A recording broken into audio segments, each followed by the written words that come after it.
E aí, como você enxerga a vida? O que é a vida para você? A vida é um circo? A vida é uma festa? A vida é um campo minado? A vida é um campo de batalha? O que você já pensou? Qual a metáfora que você utiliza para quando você se refere à vida? É sobre isso que a gente vai falar hoje no capítulo 5 da leitura comentada do livro Uma Vida com Propósito, de Rick Warren. Meu nome é Esther e eu te convido a fazer essa jornada comigo. É uma jornada passo a passo para descobrir o propósito de vida e tem sido maravilhoso, ok? No último capítulo a gente falou sobre ser criado para ser eterno e foi muito legal, porque ninguém quer morrer, né, gente? E hoje a gente vai falar enxergando a vida do ponto de vista de Deus. Fica comigo, tá? Fica comigo até o final. E se você é novo aqui, seja bem-vindo. Pode se inscrever no canal, claro. Isso aqui é para todo mundo, é pra gente ficar junto, falando coisas boas, aprendendo coisas boas, falando das maravilhas de estar vivo e de estar vivo com um propósito, com uma missão. Se junta para essa família, ok? Vamos lá. Capítulo 5, enxergando a vida do ponto de vista de Deus. O que é a sua vida? Sua vida é formada como você a enxerga. A forma como você define sua vida determina seu destino. A perspectiva irá influenciar a maneira pela qual você investe tempo, gasta o dinheiro, usa os talentos e valoriza os relacionamentos. Uma das melhores maneiras de compreender as pessoas é perguntando-lhes: como você vê a vida? Dessa forma, você descobrirá que existem tantas respostas diferentes quanto existem pessoas. Já me disseram que a vida é um circo, um campo minado, uma montanha russa, um quebra-cabeça, uma sinfonia, uma jornada e uma dança. As pessoas dizem: a vida é um carrossel. Às vezes você está em cima, às vezes embaixo e às vezes você fica apenas dando voltas. Ou a vida é uma bicicleta de 10 marchas, com engrenagens que nunca usamos. Ou a vida é um jogo de cartas. Você tem de jogar com o que tem na mão. E para vocês, conta aqui embaixo nos comentários. A vida é o quê? Para mim faz sentido essa parte da vida, é uma jornada de conhecimento e de aprendizagem. Sempre pensei assim. Você pensa como? Conta para mim. Bom, vamos continuar. Se eu perguntasse como você imagina a vida, que imagem lhe viria à mente? Essa imagem é uma metáfora da vida. É assim que você a enxerga, consciente ou inconscientemente. É sua descrição de como funciona a vida e o que você espera dela. As pessoas frequentemente expressam suas metáforas da vida por meio de roupas, joias, carros, penteados, adesivos e até mesmo tatuagens. Essa metáfora secreta da vida influencia sua vida mais do que você pode perceber. Ela determina esperanças, valores, relacionamentos, metas e prioridades. Por exemplo, se você pensa que a vida é uma festa, seu principal valor será se divertir. Se você vê a vida como uma corrida, certamente valorizará a velocidade e provavelmente viverá apressado a maior parte do tempo. Se você vê a vida como uma maratona, valorizará a resistência. Se você vê a vida como uma batalha ou um jogo, vencer será muito importante para você. Qual a sua visão de vida? Você pode estar fundamentando a vida numa metáfora defeituosa. Para cumprir os propósitos para os quais Deus o criou, será necessário desafiar a sabedoria popular e substituí-la por metáforas bíblicas da vida. A Bíblia diz: não vivam como vivem as pessoas deste mundo, mas deixem que Deus os transforme por meio de uma completa mudança de mente de vocês. Assim, vocês conhecerão a vontade de Deus. Está em Romanos 12:2. A Bíblia oferece 3 metáforas que nos ensinam a visão que Deus tem da vida. A vida é um teste, é uma incumbência de confiança e é uma atribuição temporária. Esses são os fundamentos da vida dirigida por propósitos. Estudaremos os 2 primeiros neste capítulo, que são a vida é um teste e uma incumbência de confiança.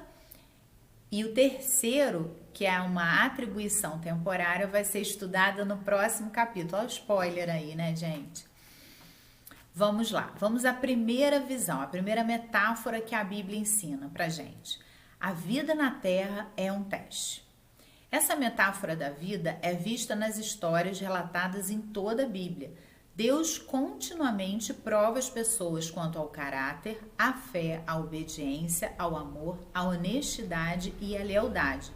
Palavras como provações, tentações, refinar e testar ocorrem mais de 200 vezes na Bíblia.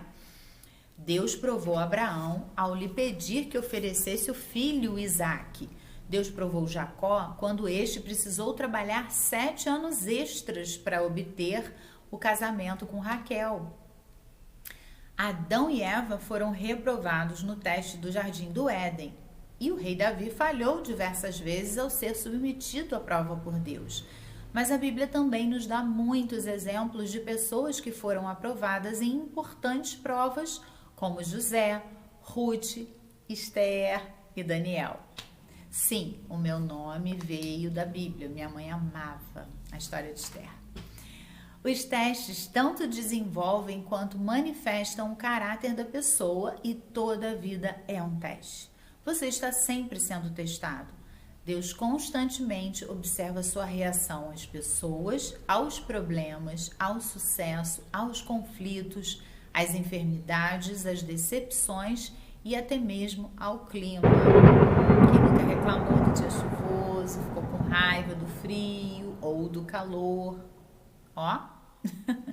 Ele até observa a mais simples ação, como quando você abre uma porta para alguém, pega o lixo que foi jogado no chão ou quando é educado com um balconista ou uma garçonete. Não conhecemos todos os testes que Deus irá aplicar, mas podemos prever alguns deles, baseados na Bíblia. Você será testado por grandes mudanças, promessas adiadas, problemas insolúveis, orações não respondidas, críticas injustas e até mesmo tragédias sem sentido. Em minha vida, percebo que Deus testa minha fé por meio de problemas. Minha esperança pelo medo de eu lidar com o que está em minhas mãos, meu amor por meio das pessoas. Olha, são os testes que ele enfrenta, o autor. Um teste muito importante diz respeito à sua atitude quando você não consegue sentir a presença de Deus. Às vezes, Deus se retira intencionalmente e não sentimos mais sua proximidade. Um rei chamado Ezequias passou por esse teste. A Bíblia diz: Deus desamparou Ezequias para prová-lo e para saber o que realmente havia em seu coração. Ezequias desfrutava íntima comunhão com Deus, mas num momento crucial de sua vida, o Senhor o deixou só, a fim de testar seu caráter, revelar uma fraqueza e prepará-lo para uma responsabilidade maior. Deus sabia quem era Ezequias e do que ele precisava. A gente precisa sempre ter isso em mente. Quando aparentemente não percebemos Deus, não é que ele nos deixou realmente, mas é porque nós precisamos voltar para ele, nos voltar para ele, buscá-lo com mais verdade, com mais intensidade, aprender e aí seguir para o próximo nível. Quando você compreender que a vida é um teste, perceberá que nada é insignificante em sua existência. Mesmo o menor incidente é relevante para o desenvolvimento do caráter. Cada dia é importante e cada segundo é uma crescente oportunidade para aperfeiçoar o caráter, para demonstrar amor ou para depender de Deus. Alguns testes parecem pesados demais, enquanto outros não são sequer perceptíveis, mas todos têm implicações eternas. A boa notícia é que Deus quer que você seja aprovado nos testes da vida, Por isso, jamais permitirá que você enfrente testes maiores que a graça que Ele lhe concede para lidar com eles.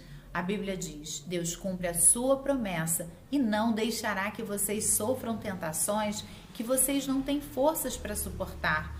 Quando uma tentação vier, Deus dará forças a vocês para suportá-la e assim vocês poderão sair delas. Isso é uma grande e maravilhosa notícia. Toda vez que você é aprovado num teste, Deus toma conhecimento e faz planos para recompensá-lo na eternidade. Tiago diz: felizes são aqueles que perseveram quando são testados. Depois de serem aprovados, receberão a coroa da vida que Deus prometeu aos que o amam. Tiago 1:12. A vida na terra é um cargo de confiança, um ato de fé. Essa é a segunda metáfora bíblica da vida. Nosso tempo nesse mundo, bem como a energia, a inteligência, as oportunidades, os relacionamentos e os recursos, são dádivas que Deus nos confiou para cuidarmos e administrarmos. Somos administradores de tudo quanto Deus nos dá. Esse conceito começa com o reconhecimento de que Deus é o dono de tudo e de todos. A Bíblia diz: ao Senhor Deus pertencem o mundo e tudo que nele existe, a terra e todos os seres vivos que vivem nela são dele. Eu sou dele, você é dele.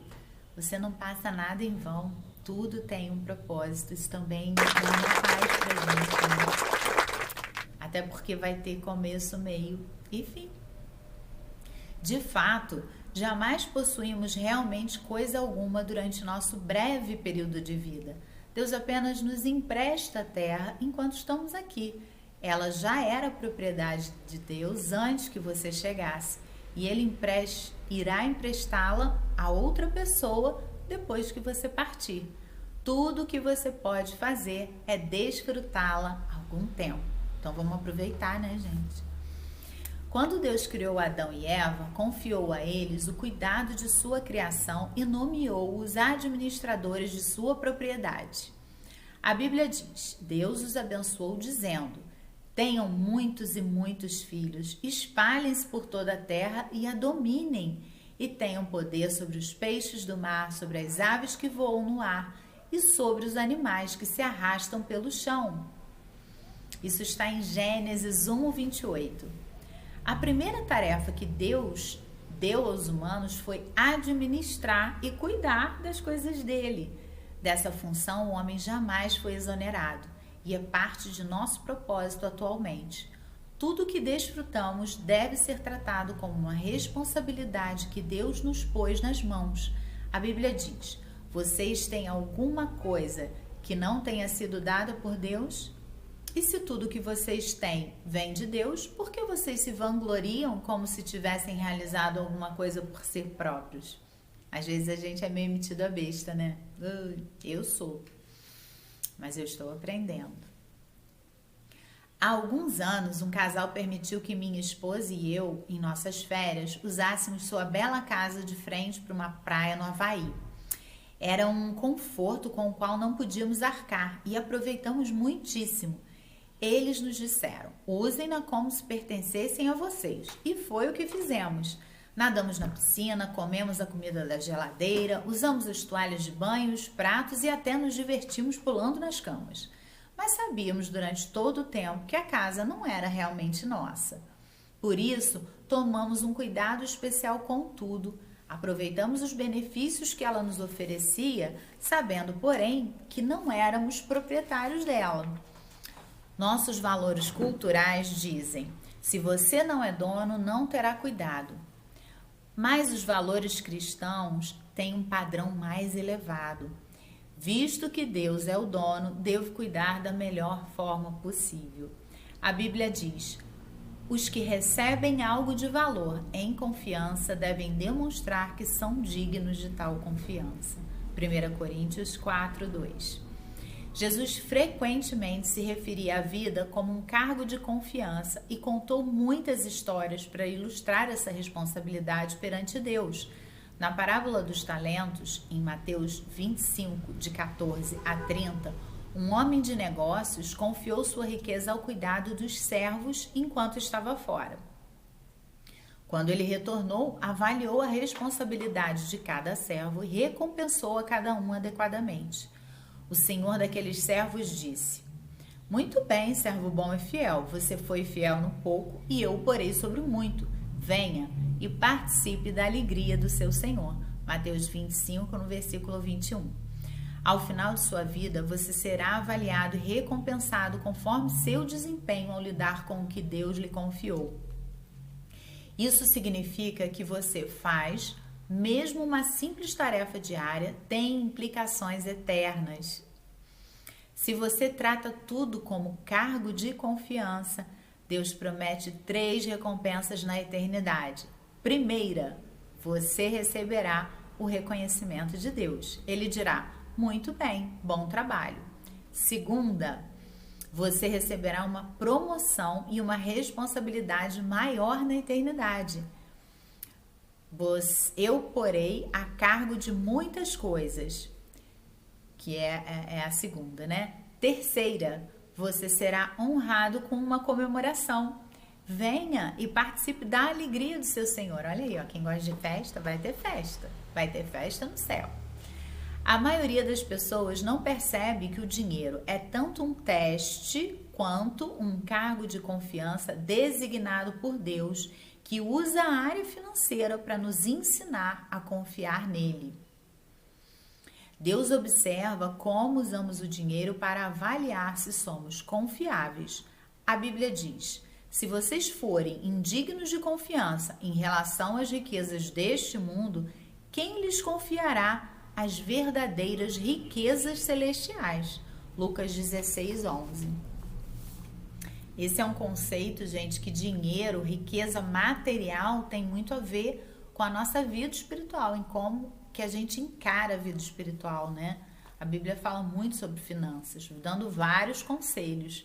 E às vezes a gente separa, né? A gente acha que dinheiro, riqueza, coisas materiais, elas estão separadas. Não, a forma como a gente lida com elas é a forma como a gente tem se ligado com o nosso espiritual e com Deus. Esta é uma verdade fundamental. Deus diz que há um relacionamento direto entre a forma de eu utilizar meu dinheiro e a qualidade da minha vida espiritual. O modo de eu experimentar meu dinheiro, riquezas deste mundo, determina quanto Deus pode confiar a mim as bênçãos espirituais, que são as riquezas verdadeiras. Deixa-me perguntar, a forma de você administrar seu dinheiro está impedindo de fazer mais em sua vida? Podem ser confiadas a você as riquezas espirituais? É um tempo para pensar, né? Jesus disse: a quem muito foi dado, muito será exigido, e a quem muito foi confiado, muito mais será pedido. Lucas 12, 48. A vida é um teste e um cargo de confiança, e quanto mais Deus lhe dá, mais responsável Ele espera que você seja. É verdade. Então ele finaliza esse dia 5 aqui, dizendo o seguinte, deixando 2 perguntas para meditação. O que aconteceu recentemente que agora percebo ter sido um teste de Deus? Se você puder, me conta. Eu já passei vários testes. Eu já passei... Acho que o pior teste para mim, o mais difícil para mim foi o teste da saúde. E não foi nem minha, mas a saúde da minha mãe. Foi um teste bem difícil, sabe? Eu, de princípio, não passei, não. Eu fiquei muito chateada, muito chateada. Mas ali depois eu fui aprendendo, fui me vendo e vendo que eu necessitava ter um encontro maior ainda com Deus, porque a minha fé na área da saúde estava fundamentada em circunstâncias e não em Deus. E quando a circunstância atacou a minha mãe, quando a minha mãe ficou doente, eu não soube lidar com isso. E eu tive que aprender, mas valeu. Essa foi um aprendizado para mim. E a segunda pergunta: quais as tarefas mais importantes que Deus te confiou nessa terra? Também é para refletir, né? Então, esse foi o 5º capítulo. E no próximo capítulo a gente vai falar sobre a vida é uma atribuição temporária, como ele já tinha deixado. Eu te espero aqui pra gente continuar essa leitura maravilhosa, esse aprendizado, essa jornada, ok? Eu deixo aqui o meu carinho pra você e eu te peço que você deixe um like para ajudar esse canal a crescer e a gente divulgar somente as boas notícias, ok? Um beijo, fiquem com Deus e até o 5º dia.